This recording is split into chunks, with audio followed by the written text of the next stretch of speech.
Well, welcome back to the Garden Experience podcast.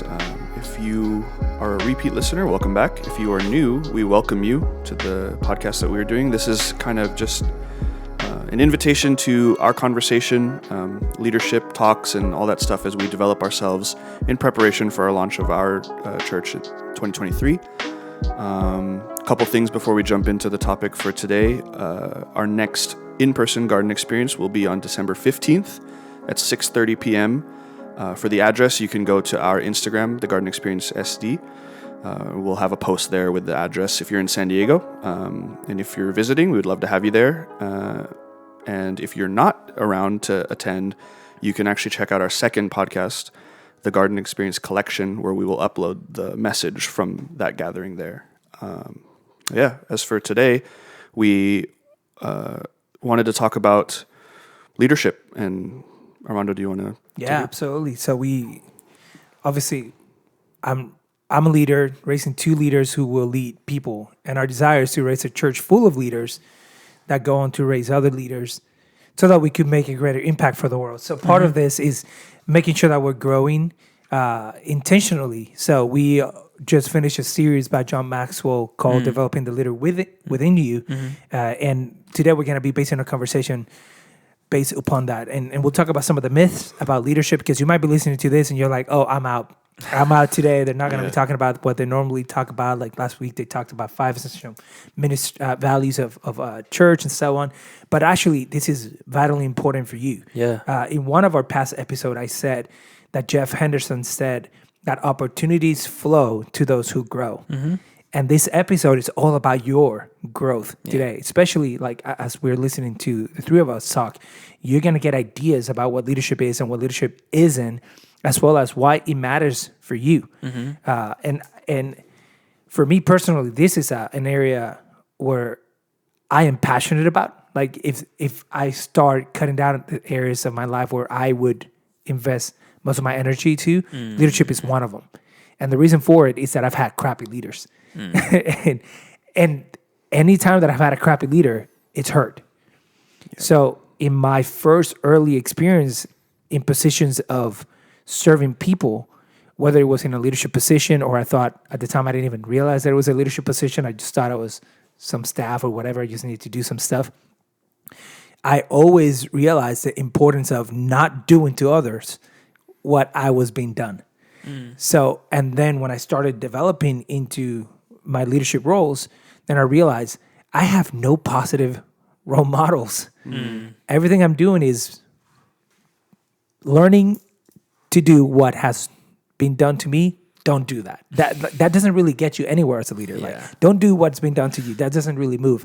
So I ran into a guy named John Maxwell, and that's how my leadership development really kind of started growing, and my love for leadership and my love for developing. So today, Casey and I have in the past, actually, we've gone in discussions over another book, that he has called The 5 Levels of Leadership, which if you've never read or heard, incredible. It will revolutionize the way you think about leadership.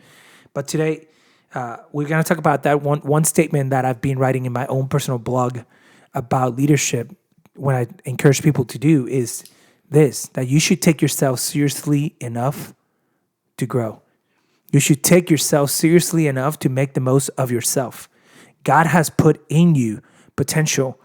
And there's a statement that I quoted in one of our past podcasts, which is like, the richest place in the world is a cemetery, because that's where all the possibilities of dreams are buried. The books that were never written, the church ministries that were never launched, the businesses that were never birthed, all because of fear or insecurities. Like, the richest place is a cemetery, and we don't want that for you.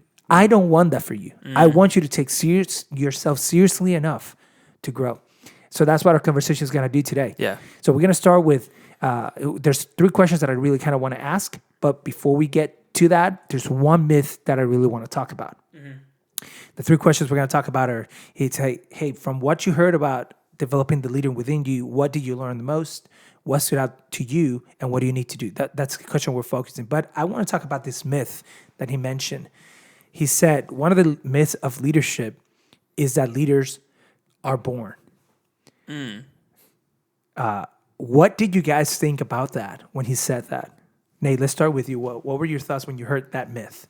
I mean, it like the more you coming into this with some like business leadership knowledge from school, from undergrad, like it's so interesting to see. Like the more I study and the more I listen to people talk about not just business but like leadership, like John Maxwell. It's like there's born. I mean you have people that get born like charismatic and outgoing, but they can still be like bad leaders. And it's just like the more I study about leadership, the more I read, and the more I find out that like it really is like a myth. You know, like I before it's like being in the church all the time as someone who prefers. I say this a lot. I prefer to serve in positions that are like not seen. Funnily enough, even though I'm like on stage a lot as a keyboardist, I think that comes with the territory. Like I prefer not to be in the spotlight.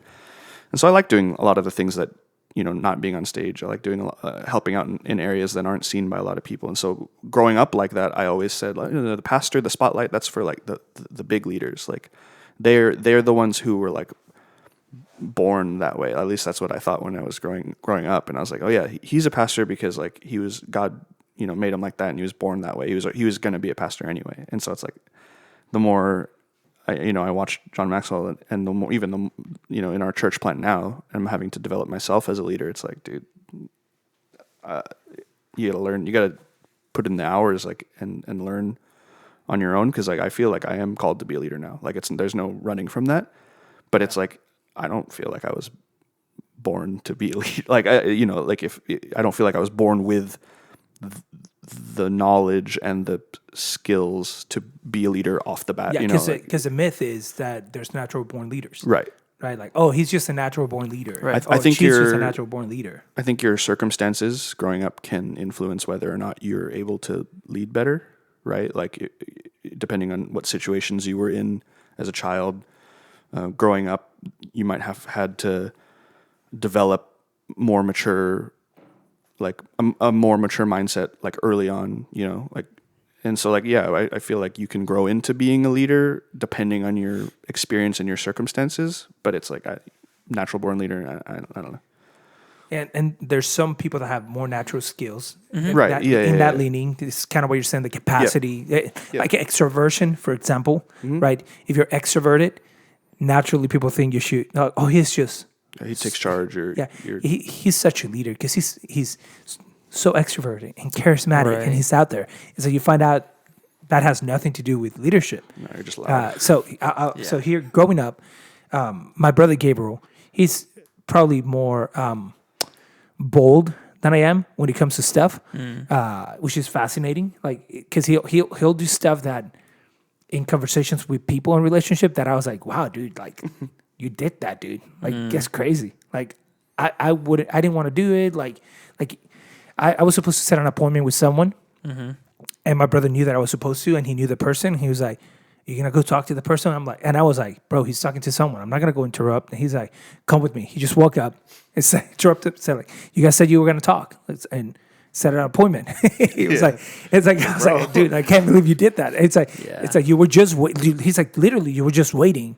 Because you didn't want to be rude, or it's like when you guys agreed that you were going to talk today, and your time is valuable for both of you. So unless you go now, you're not going to talk. So that boldness naturally could be perceived as, oh, he's just a natural leader. So he grew up hearing that. I didn't, right? So every time I heard that about him, it made me wonder, well, what about me? If he's a natural leader, born leader, what am I?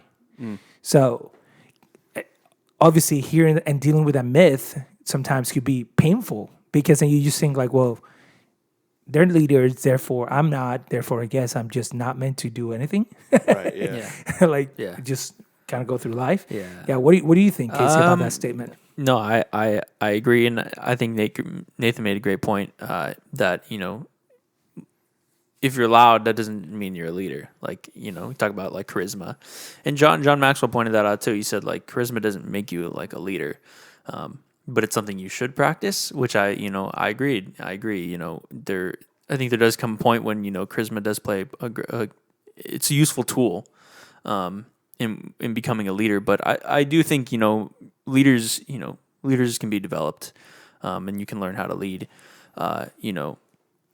I think even in my own experience, I can attest to that. Like, I think as well as Nathan, the same journey that he walked, I walked a similar one. Like when I was younger, I didn't envision myself being a leader, but through the process, through me being put in positions of leading, I've learned to become a better leader. I've learned to, there's many values and, there's many, values that John Maxwell shared and stuff like that, about being a leader and how to be the best leader, how making, adding value to people should be extremely important. And that's one thing that, that's like one of his, his core values is like, I wake up every day, I want to add value to people. Like he even said, like, if you do end up watching this, Right Now Media, whatever, wherever you see it, that's where we watched it. But, at the very end of his, his whole lecture, he said, when I go home, when I leave this place, like I will be thinking, did I add value to people? And I'm like, that's a leader right there. Like that's such a core value that a leader should have. But I think that he, as he expressed all the, he even did the reflection at the end. He was just talking about like what leading has looked like and how, like, reflecting on his own experience in leadership. Like, I really do believe he developed all those things. Like he learned them. And I do think, that's where mentorship plays a big role. And why, like, I think even the Lord has led me, I can say Nathan, I say you as well, Armando, like led us to like make, mentorship in our lives significant. Like we have to make that important because, that's going to help us develop and grow. And, he pointed out another thing, talking about leaders, like, leaders should always be learning. And that makes me think that, leaders aren't just born. We're still leaders. Leaders are learners. Like you're still growing. You're still learning how to lead better.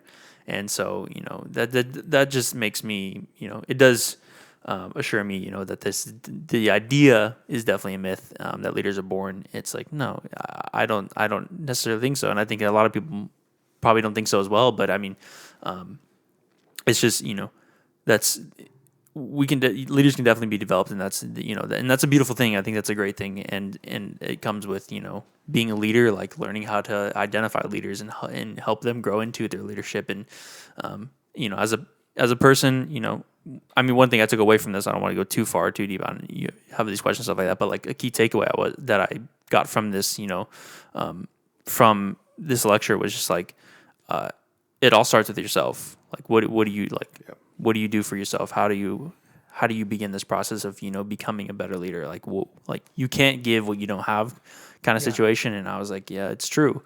And so it definitely is a myth, and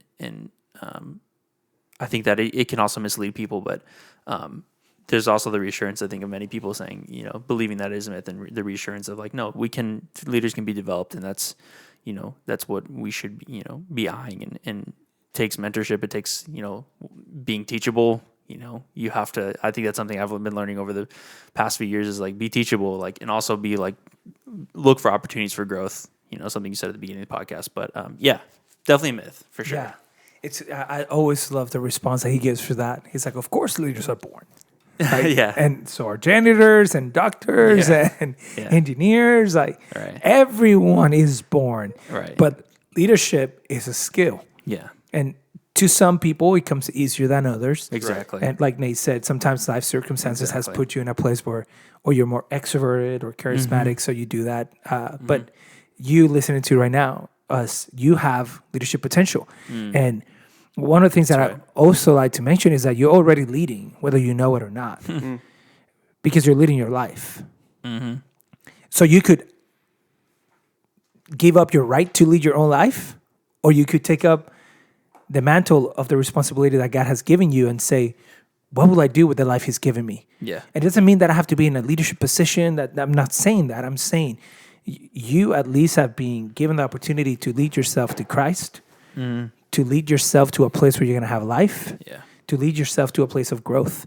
Yeah. I do want to talk about this before we get into the questions of your biggest takeaway, and thank you, Casey, for sharing a little bit of yours. But he said that another one of the myths is that leaders controlled by manipulation. And I love talking about that because I don't know if you've ever felt yourself under a leadership that you felt you were being manipulated to stay. Did you ever experience that? A leadership that was manipulative in action and words, or no? Yeah, I think so. Yeah, like I think so. Without giving specific names or anything like Sure. that. How did that make you feel, and the tension that it created within you? Or I don't necessarily think it in any way destroyed the idea of leadership in my mind. I definitely think it didn't make me interpret it like like leadership is manipulative. It's just the circumstance and the situation. I do think once you get if you're a leader and you get to the top, if you're more worried about your position, you won't be so concerned about people, and that's when it becomes manipulative because you're concerned about you are more concerned about your title than the people around you and your position. That's what you're more concerned about, and so that results in like, how can I find the most success? How can I oftentimes how can I get the most money?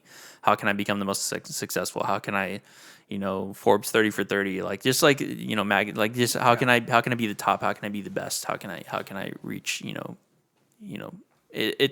it leads to those things, and I think that's where manipulation plays a huge part, because you will manipulate people in order to find yourself at the very, very top, and that's self-righteousness and but I think that, like I said, I think it's situational. It definitely you don't find it. I mean, I wouldn't say you don't find it ever, but it's like, I mean, I think there's this weird balance, like it's not even a balance. There's this like line, and I think it's like 50-50. I really do think that, there is a lot of leaders who are manipulative. And sometimes it's very hard to find leaders who are actually like, and sometimes good leaders can move from motivational, I agree inspiring leaders to manipulating leaders without knowing it, like depending on the stress. Going from depending on the stress, your situation, and like I said, going from, if you're leading people at a certain level, and once you reach, maybe you exceed to the next level, like I said, it's like depending on what you do there will determine whether you manipulate people or you like benefit people, you add value to people. It will determine that, because at some point you may decide, well, I do want, you want to be successful, right? In your jobs, wherever you're at, like you want to be successful, but you can also be for people, and you can be adding benefit to people while being successful. And I think that's where, it becomes dangerous, because then at some point, you'll be like, oh, I want to be successful, and that's where you're more concerned. That's what you're most concerned about, and you forget about the people around you. So what you'll do is you'll manipulate the situation, you'll manipulate the business, you'll manipulate people.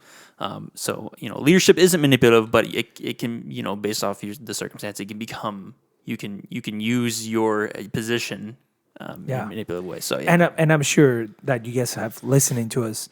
If you're anything like me, you've had experience with manipulative leaders. Mm-hmm. So what I'm about to share did not happen to me personally, but I know of this. I know of people who have been told, unless you give me this kind of result, you won't have a job. Yeah. So they're being led by fear and manipulation. Yeah. So these people are not even interested. The people that are receiving this kind of manipulative leadership, they're not even interested in now providing a good environment or trying to produce. Right? They're just trying to, like, I don't want to be fired. Yeah. I need a job. It's not about excellence anymore. So they don't even care about the people they're serving anymore. Yeah. They could care less about who walks in the doors. They just need to get the numbers and produce whatever they're being asked to do, so that they don't lose a job. Yeah. Mm-hmm. I love what Maxwell said. If you're listening to us, like, what is the difference? Like, leaders are supposed to motivate people. Mm-hmm. We're not supposed to manipulate people. That's right.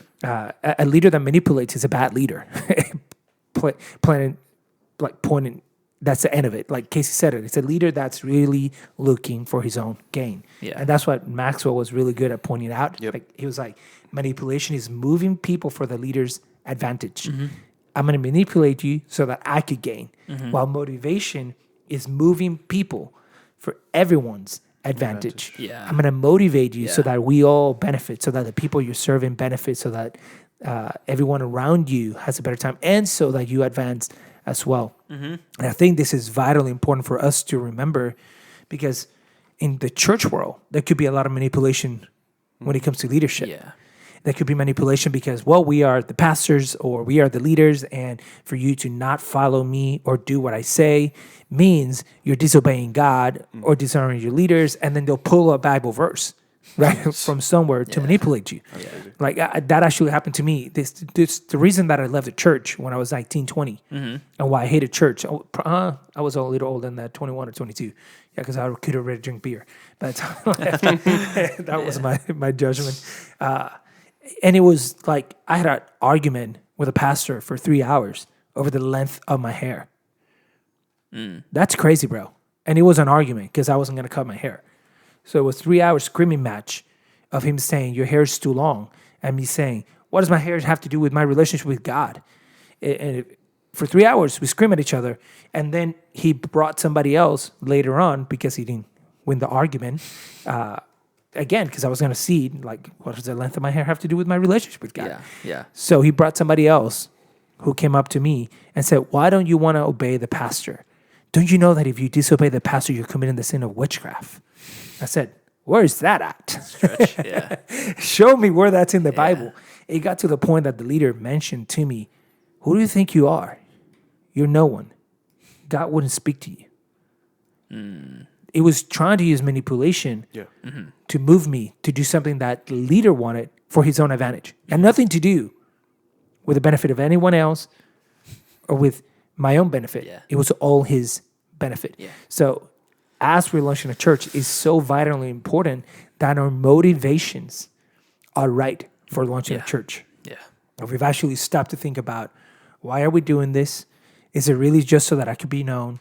Is it just so that I could feel good? Is it so that I could feel justified in my being? And I went for it and I did something that many people don't do. Or is it, man, we're just responding to the grace of God and the calling of God in our life, and we're inviting people over to join us because we're better together, and what we're setting out to accomplish can only be accomplished with people working together.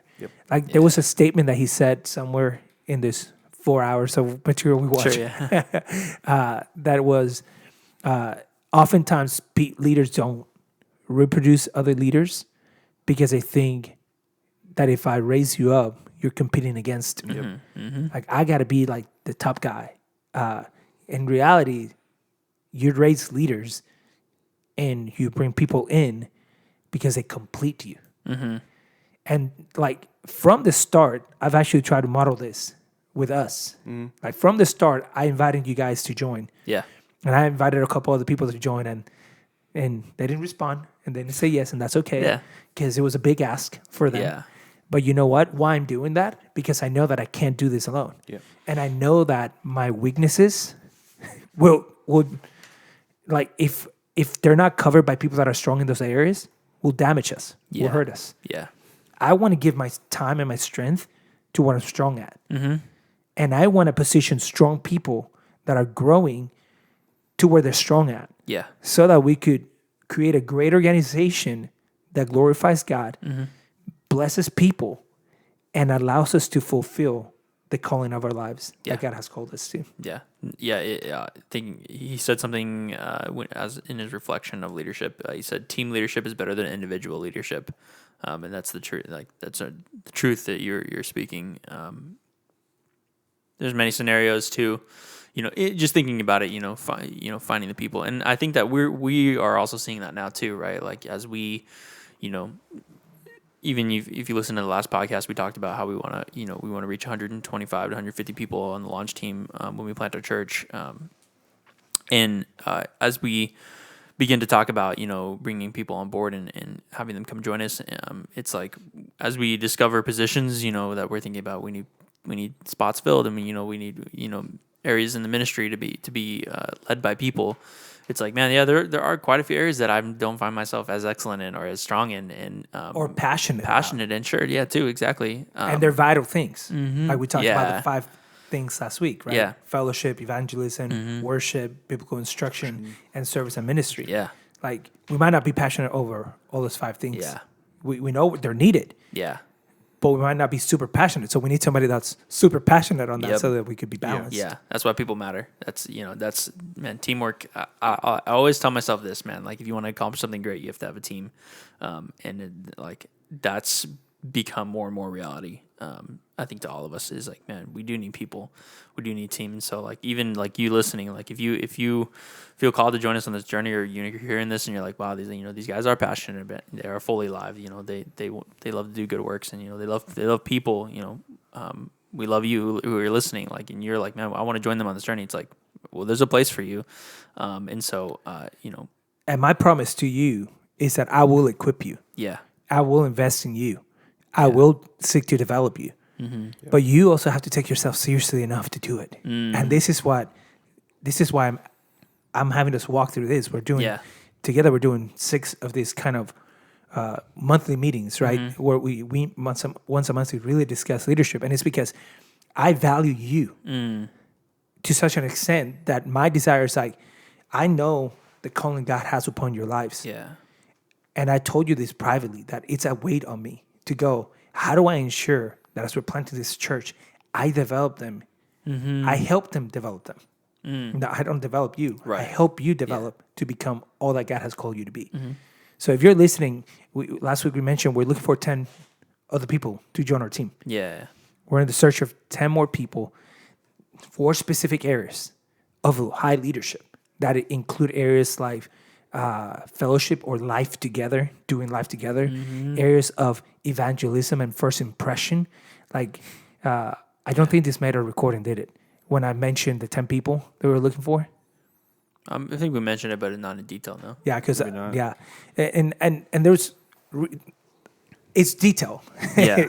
I'm praying in detail. Like I was Yeah. expressing to Casey and Nate, I said, listen, like, I'm praying for 2 people that are gifted in evangelism, but one of them specifically for outreach to the community, so that we're blessing the city and we're reaching and our hands are touching those who are far from God. There's a Lecrae song in the new album that he released, Church Close 4, called Misconception or whatever it's called, Misconception. And there's a line there, bro, that for me was like heart-wrenching. It's a guy talking from 2 perspectives. So lower voice is his Christian side. He's a Christian guy. Higher voice is someone that's not a Christian. And he was like, hey, I'm like you. I was from the east side too. And God changed my life and all this stuff. And God could do it for you too. Like, and the guy and the non-Christian just like, what are you talking about? Like, you're saying that love does all this stuff. Well, love never made my daddy stay home with my mom. Love never put a roof over our heads. So come on, tell me what's God's gonna do. What's love gonna do? And I was like, man, that's why we need someone that's passionate for evangelism with our desire to be a church that blesses a city, like building affordable housing, the possibility of creation a counseling center where people could find healing internal through Christian principles, through trained people. Like, I was like, we need someone passionate in that side of evangelism, and we need someone passionate with an evangelistic eyesight for our first impression team, who wants to make our location look beautiful, and who's thinking aesthetically, and who's thinking of how do we make this such an experience that people just love being here and feel contagious joy. Yeah. So we are at a place where we're praying specifically. We need 10 people, God, to join our core team of leadership, and then we need 125 to join our launch team, so that we can set out to do something that will glorify you as we live out our vision to be a community of people fully alive, loving God, loving people, and doing good works. Yeah, it goes straight back to John Maxwell. It's like, as leaders, that's why we're praying for this now too, because we know we haven't developed or grown in other areas that we're not strong in, but we're it's also the truth that like there are areas that are like we're not passionate in, but you may be, or someone you may know maybe, or someone we know maybe and that's why like as leaders we want to develop to be able to help usher people into those positions who are actually strong, passionate in places that we aren't, and that's what creates something great, teamwork. And that's the beauty of the church imagery of being a body, right? Like when you're we mentioned this, I think 2 podcasts ago. Like if I'm a hand, I can't do anything without an arm. So you might be the arm that needs to be able to for my hand to move. Like we need each other. Without you, it's pointless just to have a hand or an ear. Like, but there's no mouth to speak what you hear. Like we need each other. Yeah.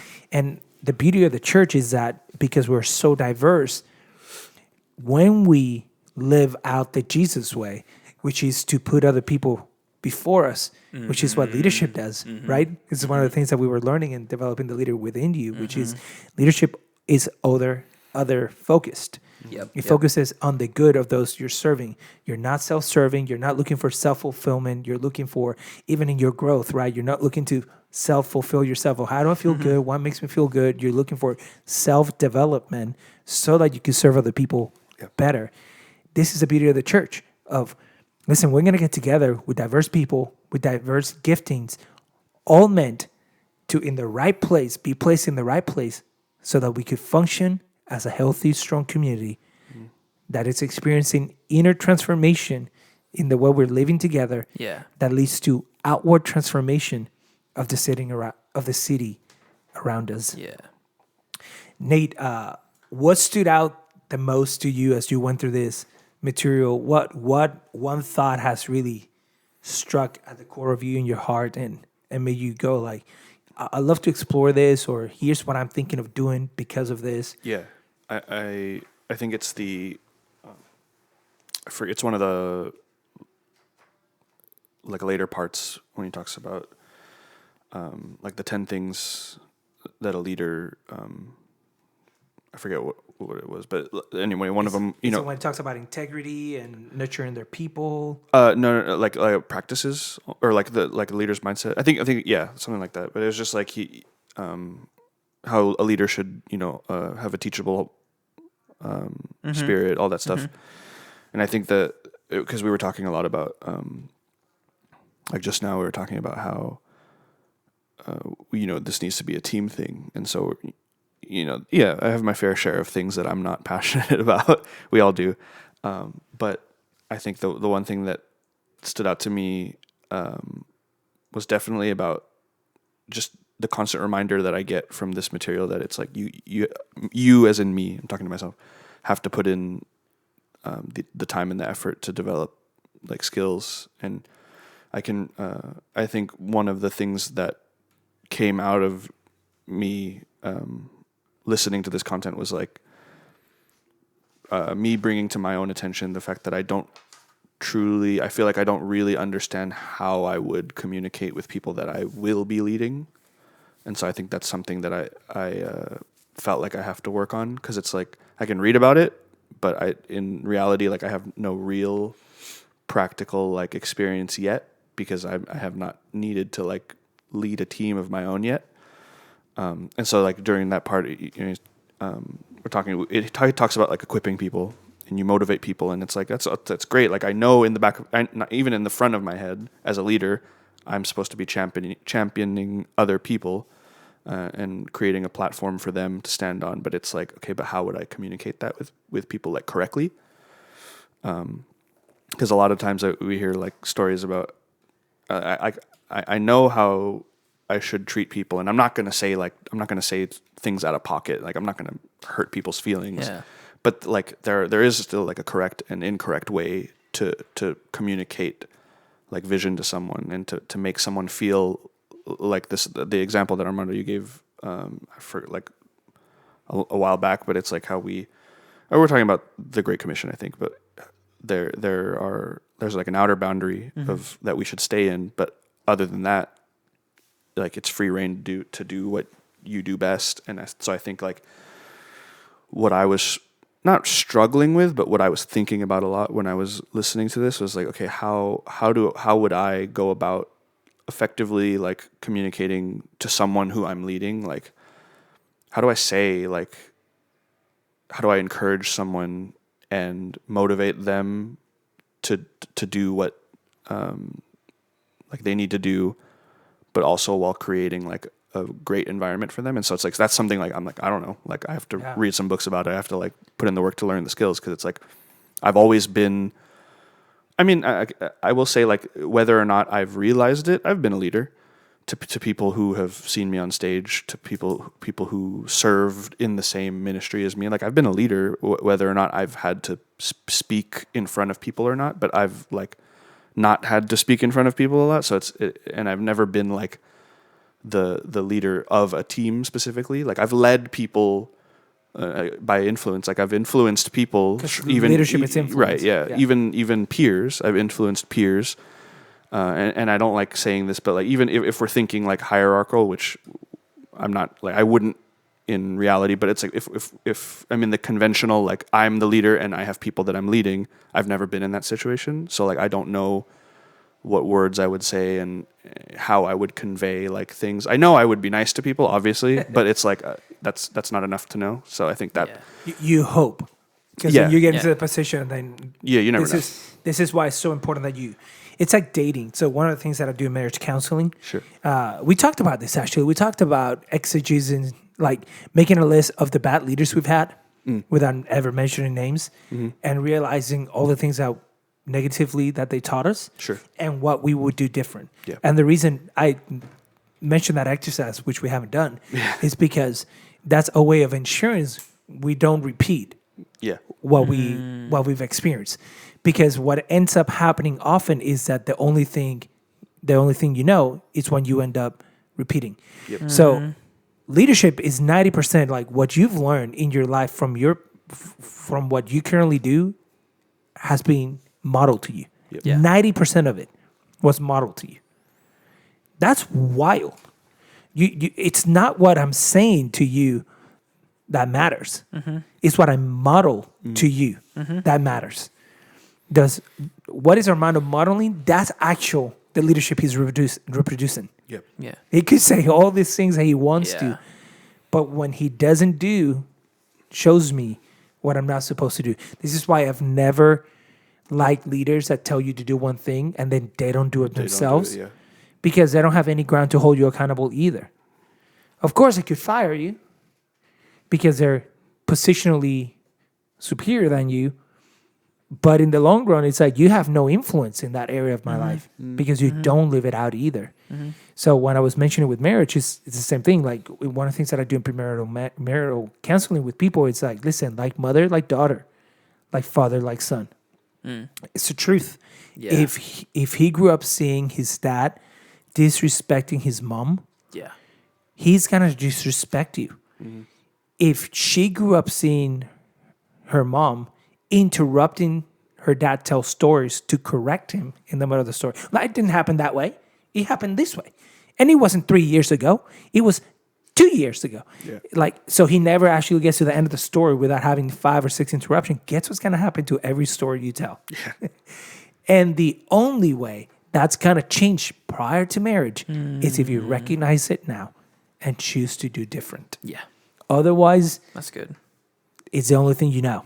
So why would you do anything else different? It's the same with leadership. So we think like, I hope to be nice, but I haven't been in that position. Now I'm in that position. All of a sudden I have all these stressors, like all these things we're trying to accomplish. And before I find myself, I'm repeating the only patterns that I knew because I never knew any other type of leadership. That's hard to think about, but it's the truth. This is why I'm so interested in making sure that I develop you to be, one, everything God has called you to be, and two, that I make sure that I equip you with what's necessary. And part of the conversation, Nate, like part of the answer to what you're saying is a question of identity. When an organization knows their identity, then you're able to tell them, here's our borders of who we are. Here's how we value. And here's what we do. Like, we're going to have passionate worship. That's what I value. And you guys value that too. So already we know we're going, like, it's just part of who we are. So as an organization, we're going to worship God. And we're going to do it excellently, passionately, and originally. Because we're going to be creating songs too. So those are boundary markers. So for your people, as you're raising them, you're like, listen, you have free reign to run But you must be authentic in your worship, because without authenticity, there's no passion. You must be truthful at what you're singing, because without truth, there's no passion. Yeah. You must believe in what you're singing. Yeah. Because again, if you don't believe it, there's just no passion for it. Yeah. But you can't just have those three things. You got to express that excellently, Yeah. because that also shows you're passionate about it. Yeah. Like, it's crazy. One word said- just informs so many things. Well, yeah, I think exactly what you're saying is what John Maxwell said. One of the greatest things he learned was that people do what people see. And that's just the truth. Like, you know, it goes for us in our own families and our own, you know, when I growing up, the way, like, you know, what I saw, like, it's true. It is a replication. And it depends on, I think, what we do with the situation. You know, there's a lot of great things that I've developed for my family, and I think that there is some bad things that, you know, some bad habits and stuff like that. And it's like, well, We you all know, have 'em. we all have them, of course. And so it's like depends back on from it our depends on parents. what we do. You know, as we grow and develop, whether, like you said, it either lives longer than it should in your own personal life, or whether you eliminate it and you grow out of it. So yeah, that was one of the things you said. I was like, oh, that's actually, like, it correlates exactly to what you're saying. People do what people see. Yeah. It's as a parent, it's really hard. So I have 4 boys Yeah. and 1 daughter. Yeah. I thank God for that. But I also feel the responsibility of it. I'm like, dude, I have 4 kids out of my 5 kids that will repeat the patterns that I do. My daughter's learning from her mom. But everything I do right now, my kids are watching me Yeah. about what it means to be a man. Like, how does that deal with stress? How does that speak to us? It's how does he deal with his anger? Like I've used the word hangry, right? And my kids now, like, it's a true thing. Like, kids, if they're hungry and tired, like, oh gosh, it's such a terrible now. combination. Yeah. Yeah. But last night we hosted our garden prayer. Yeah. And Sebastian came up and he whispered, he's like, Dad, I'm getting hangry. Like, it's like, There it like is. the Yeah, me event too. was at 4:30. We have family over, so Yeah. we look at the time. It's like, dude, we gotta leave. And so we rush out. We didn't really get to eat, and then Dad talked too much, and they were trying to give me hints that, like, we're hungry, we want to leave. We're like, and you're just talking and talking, Dad, like, and so he whispered that he's like, I'm hungry, and it's like, oh, he's repeating the words that I'm repeating to him. Yeah. One of them says to me, I want to be a pastor like you. Because he's seeing me. So all of a sudden he's like, oh my gosh. Wow. Like, I know you're saying, like, oh, that's admirable. It is. And it isn't. Because it's like, Yeah. oh, Lord Jesus, Yeah, what kind no. of pastor am I Yeah. representing Yeah. Yeah. to him about what it looks like, what I'm doing, how I'm preparing, what kind of inner life do I have with my family that reflects the kind of inner life that a pastor should have. That's right. So they're learning all of that through my modeling right now. And you guys are learning that too. Yeah. Like, one of our struggles that we've talked openly is, like, we need people that show up that love finishing projects. Because the 3 of us, right? One of the things we learned is you attract who you are. The 3 of us are really great starters, but we struggle to bring it through to completion. Yeah. And for me is, I'll bring it to completion, but once I'm done, I'm done. It's like So- sorry. Go for it. The one of the points Maxwell had was, like, you know, don't spend too long celebrating past, like, victories or something Yesterday's like victory. that. Yesterday's yeah. victories. And I was like, don't Yeah. worry about that with us. Anyways, sorry. And I mean, we do finish stuff. But there's certain things that where it show up as a weakness is where we need the accountability to say, hey, we agree that we're going to do these 5 things. We haven't fully gone all the way through what's going on. Yeah. And we need, and that falls on me, right? As the leader, I should be like, hey, here's what we agreed upon, blah, blah. But a personal example, right, is I finish a book, right? Yeah. And I'm struggling so hard to do the editing because I finished the book. Like, it's done. Why do I want to go back and have to work? Like, so it's not that I didn't see it to completion. Yeah. Is now the extra work required to bring it to full completion. Yeah. It's like, it's done. Can I just move on? Yeah. Do the other part. So these are the parts that all of a sudden we're realizing, like, okay, if I continue to model that to you guys, I could lead us into an organization where we begin and we never end. Yeah. That's not who we want to be. Yep. We want to bring the right gifted people, position them in the right place. And again, some people are mentioned last time are blessed with catching the vision. Some are blessed with catching the vision, while some are blessed by giving it. Yeah. I give vision naturally. But some of the vision is not for me. It's for somebody else who needs to catch a vision and has the skills to do it. Yep. And then my job is to set the boundaries. And like I said to you, listening, if you join us, I promise you, I will invest in your life. That's right. I will equip you. I will inspire you. And I will give you opportunities to lead. You do not have to wonder if I will let you lead. I will. But there will be boundaries, like character.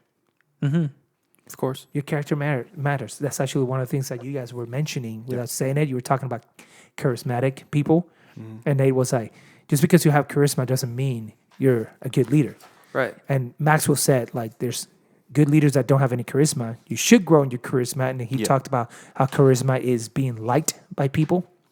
Right? He said, but most important than your charisma is your character. Yeah. So it's like, so your character matters, depending especially in what role in the church you are. Like, one of the 10 people we're praying for is someone else who will teach alongside of me. Like somebody else who will have a passion for biblical instruction that will come alongside of me, so that way I don't have to try to go back 52 weeks or not only 52 weeks and say, like, I only batted for 38 and then there are other were taken, but what happened to our like small group discipleship? Like, because we're creating our, like, my idea is to create our own based upon the weekend content. So it's like, so you have to plan how to do both of these together hand in hand. So if it's just me, it's like, bro, you're never gonna see me. Because you know where I'm gonna be working on content only, and that brings me life. Don't get me wrong; like, content creation brings me life. But even if I were to create the content because I'm done, I'll need somebody else with the fresh eyes to edit it and make it better. Like, so we're praying for this, people. We're praying for this because we're better. We need leaders. Yeah, so I kind of lost my thread there for a second, as you could tell. I'm coming back. No, there was, as you talked about Christmas, something he wrote down. It kind of, goes back. You were going in another direction, but he said charisma will get you in the door, while credibility will keep you there. Yeah, and that's so true. Yeah, we're talking about modeling the way. Yeah, exactly. Yeah, it's just vital that I model to you guys the right things. And that, since we know we naturally attract people that are like us, we go and look for the people that are gonna help us in our weaknesses because they're strong there, and we'll help them in their weaknesses because we're strong in other areas. So that's what I mean by vision even. Like, I do believe that I'm strong at casting vision. But I will struggle to fully accomplish the vision because my interest will go to what I'm interested at. One of the things that I expressed to you guys that we had to work through because of who I am, right? And I was sharing, like, hey, here's a strength, but that strength also has great weaknesses, right? Which was, I'm really good at coming up with ideas. And I'm always thinking about how we could improve things and how we can change it. The problem with that is that I never let us get great at something. So I even had to, like, when we first started with the garden experience, for every week I wanted to do something different. Every meeting we were having. And then I think it was Casey, you mentioned, is like, well, we just started doing this. Like, can we try it a couple more weeks before we start changing things again?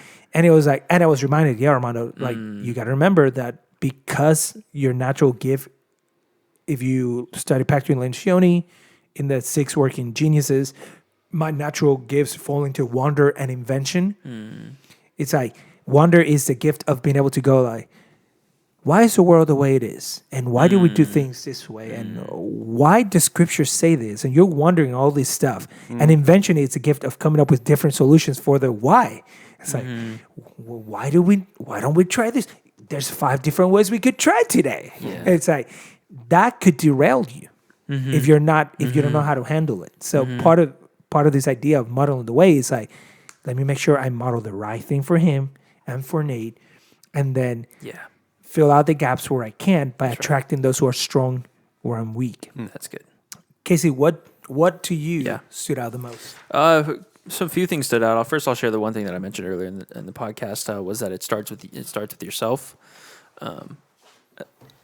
John Maxwell mentioned that a few times, and one thing he mentioned too was like a statement he mentioned was what I'm going to become tomorrow determines what I'm going to do today. And to me, that just reflects, man, it does start with yourself. Like, you can't give, what you don't have. Like, I want to be a good leader. Like, it starts with me. How like you said, if even someone who maybe isn't leading in a large capacity, organization, church, business, maybe not even like a family. Like, I don't have a wife or kids. Like, but it's like, if I wasn't, if I was in a position where I was like, man, I don't feel like I'm leading, it's like, well, the truth is like, well, you're leading your own life. And so, what you do, what you want to become tomorrow determines what you do today. And so it's true. And so, that was one thing I reflected on, was like, man, how can I, how does it start with myself? I'm reading a book, Bob Goff, Dream Big. And it just, a lot of it, he wants you to experience greatness. He wants, in the book, he wants to help lead you to experience greatness. And when I say greatness, all that God has desired for you, the big dreams that you have, accomplishing great things in your life and being successful with your family, with your community, your friends, and just all areas. Living to your full potential. Full potential, yeah. And a lot of the times in the beginning of the chapters, he talks about, it starts with yourself, like, developing yourself. And I was like, it's true. It is so true. And that is a great point that, it just reassurance too, hearing it from John Maxwell as well as we go through this. Another thing, one of the next things that was really stood out to me was adding value to people. I think that was especially, wanting to be, God's called, me and Nathan as well. I can speak for Nathan as well, to lead businesses in our future. And we are, so there is, an expectancy of how that, there may be questions we have about how that will look, but it's like, man, God's called us to that. We're going to work towards that. And so, we're doing things now to accomplish that thing. And this is partially why I feel so responsible to ensure that in this season, I equip you in the right way. Yeah. Because I know it's leading to the businesses that God has planted in your hearts. Yeah. And so, thinking about leading businesses, it's like, well, like, how do I want to lead businesses? What does that look like? And one of the things, John Maxwell, like I said, at the end of his lecture, whatever you want to call it, I keep saying lecture, but at the end of his class, he, like I said, when he was like, one thing I'll do when I leave, this place and I go home and you guys go your separate ways, is he's like, the one thing I'll ask myself is like, or even wonder, it's about adding value to people. Did I add value to people? And so, that was something that dawned on me. I was like, man, I want to make sure that what I do adds value to people. And that goes with the church plant. That goes with, my own businesses. It goes with, my family, my friends, like what I'm doing, as I wake up every day, like, what can I do to add value to people? And that, I think that does just leads people to become great leaders. Like, when you add value to people, because the truth is, like you said, it's being a leader is about, putting others before yourself. It's about it's being, I think he said, being a leader is like being other focused. And that is true. And so, which is a Christian concept. Yeah, it is. Yeah. Yeah. It's a Christian life. Yeah. Shocker. Yeah. Yeah. And so, that was really important to me. I think that's something that, I'm, working towards becoming a better leader. That was one of the values I wanted to add to my plate, was like adding value to people, man. I got to make that so important. Because, and shouldn't be expecting, going into being a leader, like, oh, I want this like big return. It's like, no, I don't want this, not expecting some big return in, leading people, but it's like, man, people will come join you. You will see people, catch the vision. You will see people like flourish. You will see people, I want other people to succeed as well. And how can I do that? Add value to them in what I do. So that was another great thing. Definitely something adding to my plate as I learned. There's like so many things I learned, but and just with the adding value concept, that's the reason this podcast started. Yeah. That was the reason. Exactly. I suggested to you guys, like, and these conversations are adding value to us.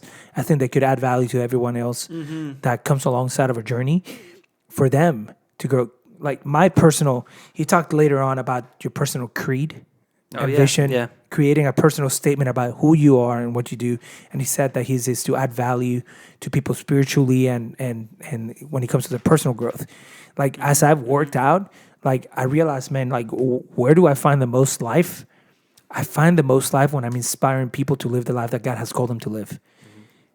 And therefore, for me, this is where being a pastor becomes so important, because through the word of God, I'm calling you to become everything that God has called you to be, to live in the light of Christ, to live in his love for you, in his goodness, to discover the Holy Spirit's power in your life, to live out your giftings and your calling.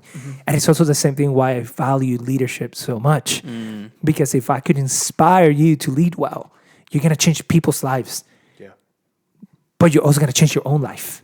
Because you're going to look at yourself differently. So I'm like, man, I want to inspire you to become everything God has called you to be. Yeah. That's what makes my heart beat. And I realized personally that the best way I could do that is with words. And which is funny, because it's something I never would have thought about. Sure. Yeah. Like, I've always been more introverted. For a long time, I dismissed my voice. There were so many years of my earlier years where I used to work at Eastlake Church, where I literally, like, had nothing to do with the organization. It had everything to do with my own personal struggle of thinking my voice does not matter. And God kept positioning me in places where I needed to use my voice. And it had nothing, this is like early years, so it had nothing to do with the organization. It had nothing to do with whether or not I had good leaders. It had everything to do with doubt, hurt, and lack of self-belief. Where I just didn't think, maybe it's because I was a third out of fourth, children, maybe I maybe it was some of my hurt as a child that just said, your voice is not important. And all of a sudden that translate into other areas of your life. And it was actually, in a way, the enemy was attacking me in the place God wanted to use me the most. So one of the things that I've discovered over years is, man, I really want to know where people hurt the most, because often where they hurt the most is where their calling is the strongest. Is where the devil has been like, I ain't gonna let you be strong in this area. I ain't gonna let you see how you're impacting people. I'm not gonna let you see it, because if I do, and you give yourself over to Christ in that area, oh Lord, the damage you'll do. So as long as you keep you trapped in your pain and your insecurities and in your fears, I'll win. Yeah. So when I finally started coming out of that and realizing, wait, all my friends around me are telling me, you're sharing things with me that nobody's sure. Like, somebody else came to me and said, like, when I used to work at Starbucks, out of all places, we met each other, like, it was like 3 girl co-workers and me. I wasn't married, if you're wondering. Not that it matters. But we met, and one of the girls was like, she's like, you said something to me 5 years ago that I've never forgotten. I said, what? You're like, I already forgot. Yeah, I was like, I said something. I said so many stupid stuff. Like, so I was expecting something stupid. Yeah. And she's like, you were telling me about your relationship with your fiance at the time, and certainly my wife now, and you were saying how you had a conversation with her and how you came to this place where you said to her, like, listen, I just want us to be in a relationship. I want to be in this relationship for you, and I want you to be in this relationship for me. I don't want you to be in this relationship for the expectation that people have of us, because we've been dating for so long. I don't want to be in this relationship because it's natural, because we've been together for this long. I don't want us to be in a relationship that moves towards marriage or anything, because it's the next right step in a relationship. I want to be in a relationship because I'm for you and you're for me. And she said, I never forgot those words. And I was like, dang. Those are good words, Armando. Yeah. But all of a sudden, that was God reminding me, like, you still think your words have no impact. It's interesting to think that scripture, and we're getting away from John Maxwell right now. What is the one thing that never returns void from God? You remember what it says in Isaiah? His word never returns void. It doesn't say his actions. Yeah. Obviously, his actions don't return void either. Yeah. Right. What God says, he does, and when he does, no one can prevent. But it's very interesting that it says his word. Over time in my life, I've noticed this, that the biggest false lie you could ever believe is that words don't have power. Stick and stone may break my bones, but words will never bother me. What a lie. Yeah. I've seen people never come out of a shell because of something that were told as children. It's crazy. I've seen people being in their 30s still telling me, all I hear is my parents' voice telling me I was stupid. So of course I fell. What else could I do? I'm stupid. Words. So all of a sudden you realize, leaders, like, one of my future dreams is to write a book. Probably please send me a great publisher that would change the book title because the title itself is like the leadership toolbox. A picture of a toolbox, and it's like, and I have all these things like the actual toolbox of what forms the toolbox is the vision and the mission and the values, and like that's what creates a toolbox and what's inside the toolbox and your most important tool. And I'm dividing it between number 1 and 2. Yeah. Your most important tool as of right now is it's your words, and your second one is listening. And it's like, why is that important as a leader? Because what you say shapes the organization. What you say affects your people. What you say sets a path forward for your people. If I say you suck and I'm your leader, you're not going to believe you could do anything under my leadership. Yeah. But worse than that, you're actually going to start believing you suck. Because this person in authority says something to me. Yeah.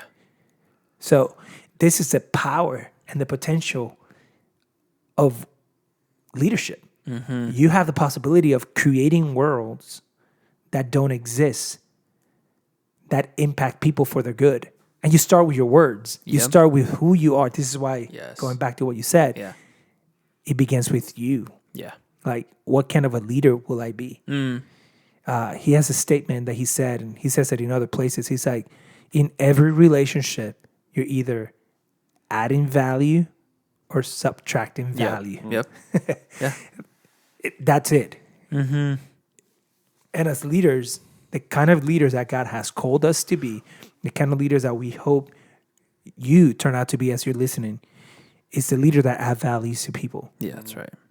Specifically because we're Christian, because Christ came to add value to us. Because he came to give us life. That doesn't mean we don't have hard conversations.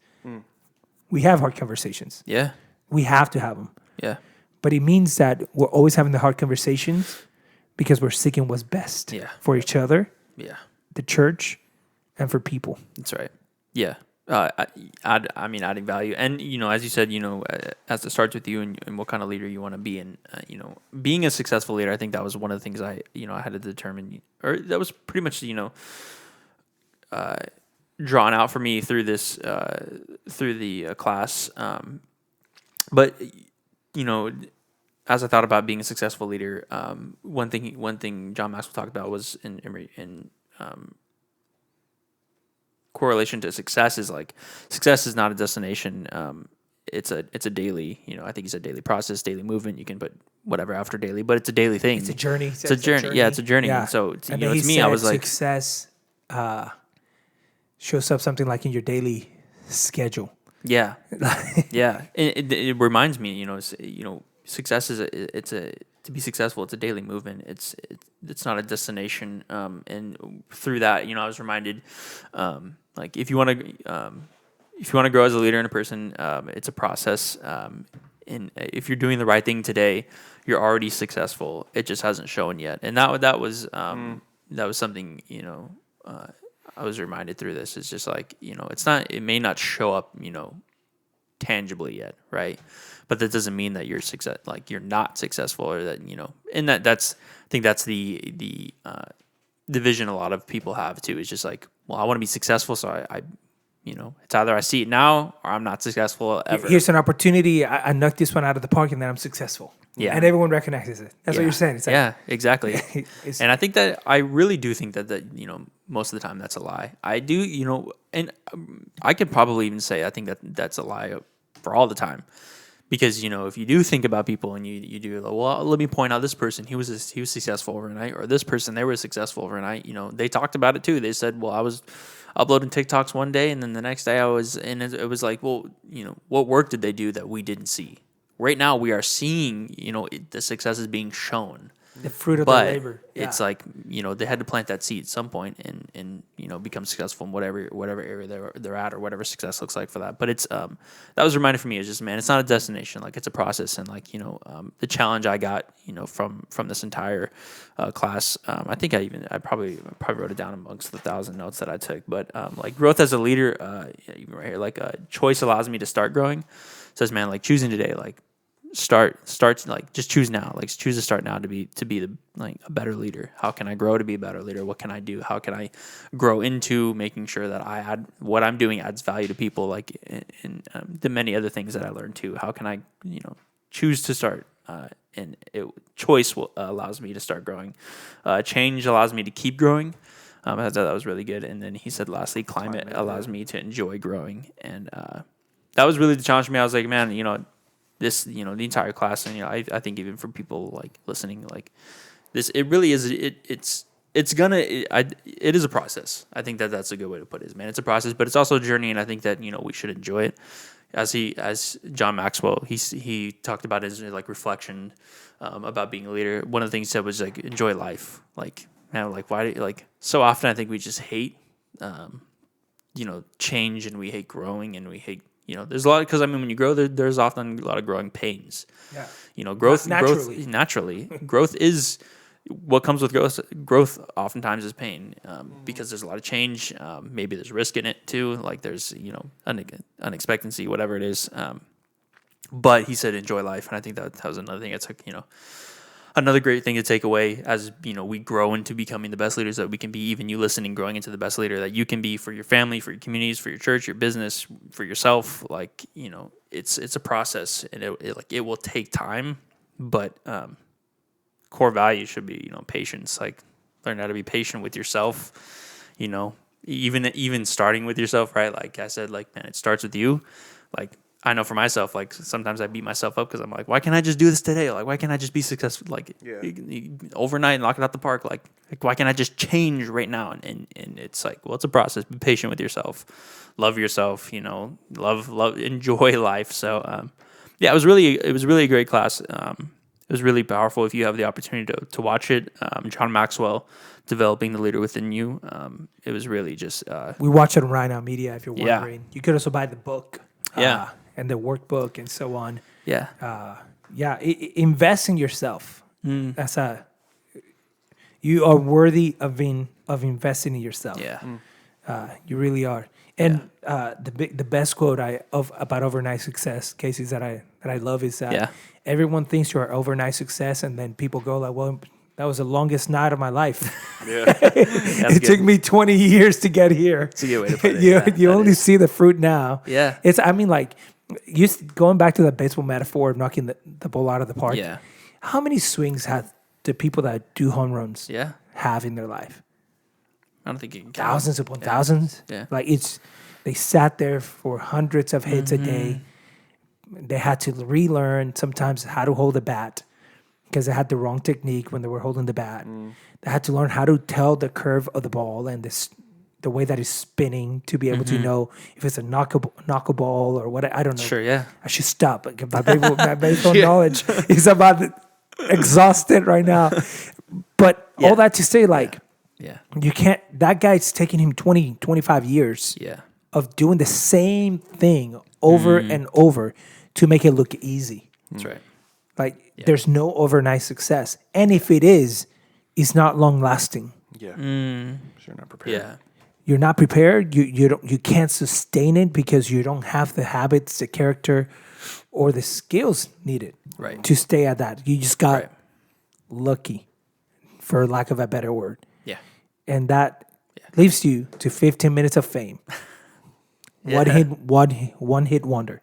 Yeah. But at least I was famous. Then you're like John Maxwell said, you stop growing. If all you can celebrate today are your past victories, That's good. it's because you have stopped growing. That's a really powerful statement. Really. It really It made me go like, okay, are we how stuck are you in celebrating past victories? And I struggle to celebrate. Another thing I struggle since Armando's so open today. Yeah. Armando's so open on everything he struggles, but I stopped to think about it. I was like, when you tell your victories now, when you're sharing with people what God is doing in your life or the things that you have enjoyed the most, what are you sharing? Yeah. Are the things that happened 2-3 years ago? Are the things that happened 6 months ago? Have you stopped to count the victories you've seen? Yeah. So pretty soon here, we're going to be, in the last episode of this year, we're going to be reflecting on this last year at the Garden Experience and our podcast and everything we've learned and how grateful we are for you. Key takeaway that you will apply, Nate, because he said one thing. He said in his thing I was trying to look for it right now. He said, develop a system to apply what you learn. Yeah. Let your learning lead to action. What is one key takeaway that you're going, you know what, this is one thing that because of this, I'm going to start doing today? I think a lot of, for me, it really is the action step. In a season of learning, it's very easy for me to just write notes and then close the book and then be like, yeah, I know it now. Like I'm knowledgeable about that. And so I think for me, it's a lot of using whatever tools I have at my disposal, like the planner that we have, to really like keep track of, okay, am I hitting my mark for this month? Like every day, spending time to develop myself in areas A, B, C, D, whatever. So I think for me, the key takeaway was really that, like what do I do for my action step? Because I could sit here and I can study and I can learn like all day, but if I'm not like acting on it, then it's like, what am I doing, kind of thing. Yeah. So yeah, I think the whole part about choosing to like invest and choose, like it's really my choice whether or not I apply what I learn, or even before that, it's my choice whether or not I go and learn. And so that's kind of my final thing from this is like, I can learn what it's like to be a leader. I can kind of sit around and observe from you guys, and I can be kind of passive about it. I can kind of just like go with the flow, or I can choose to do more and develop myself more. And I think for me, personally, the key takeaway was really just like I need to choose to spend the extra hours to get back into habit cycles that I've broken, like producing music. Like I haven't been doing that a whole lot lately, and so it's just like, okay, what are the things that I need to pick up again or start for the first time to really like continue investing in myself. So yeah, that's great. No, that's good. Yeah, that's saying picking up the habits and stuff is going.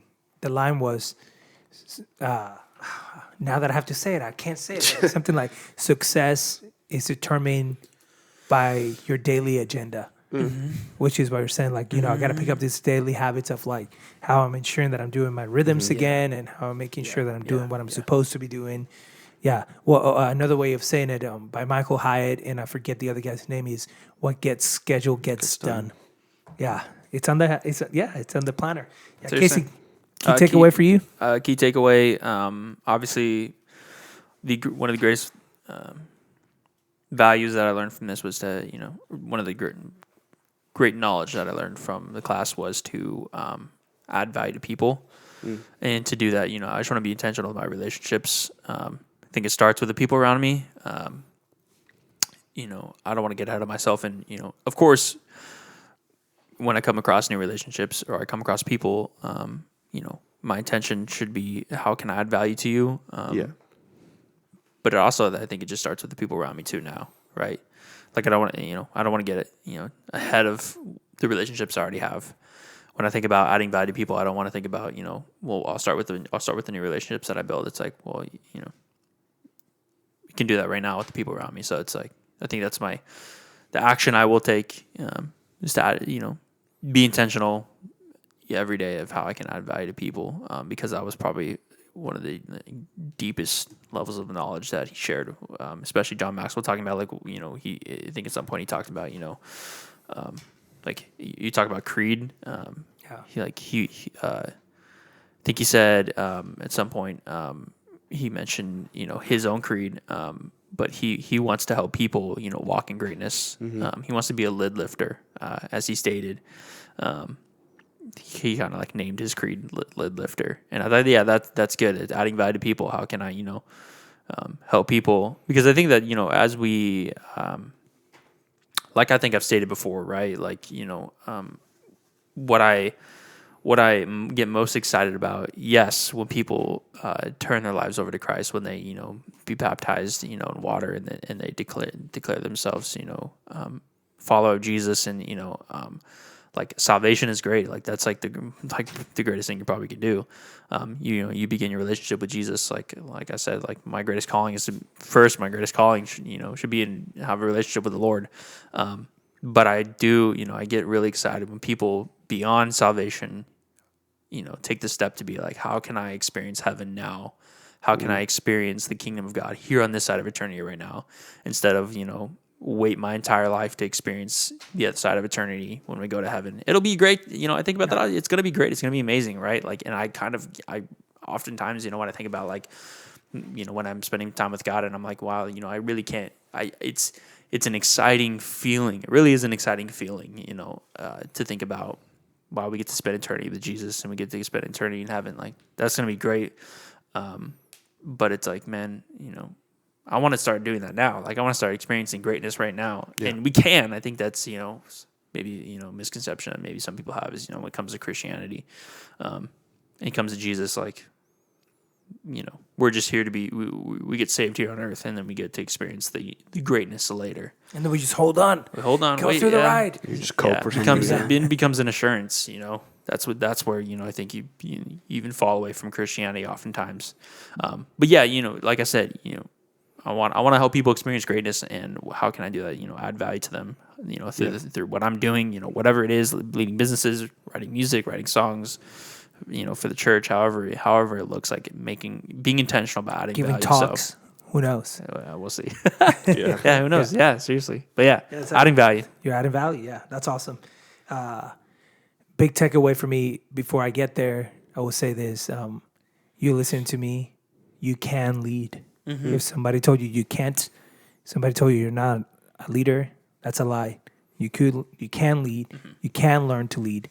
Leadership is a skill, and you have a calling upon your life that we want you to do. Mm-hmm. Like Casey said, we want you to experience the greatness of what God has called you. Mm-hmm. We want you to experience being fully alive. Mm-hmm. That's why our vision here at the Garden Experience, which we haven't yet come up with a church name, but the vision for our church is a community of people fully alive, loving God, loving people, and doing good works. Mm-hmm. Like fully alive, alive in Christ, where if you didn't know Christ, you come to know Christ. But fully alive means also living on purpose. That's right. Living the way that you've been made to live. That's right. I want you to know that in our church's vision, you can go as far as the cone that God has upon your life. Mm-hmm. We're not going to set limits on you on how far you can lead and how far you can go. So if you have been feeling your heart tied to us and you are local or you want to move and join us as we plant, we have a place for you. Yeah. We are praying specifically for 10 people who would join us that will help us lift the lids of the people. Yeah. So that we could transform a city for the glory of God that would transform the world. Yeah. For the glory of God. Yeah.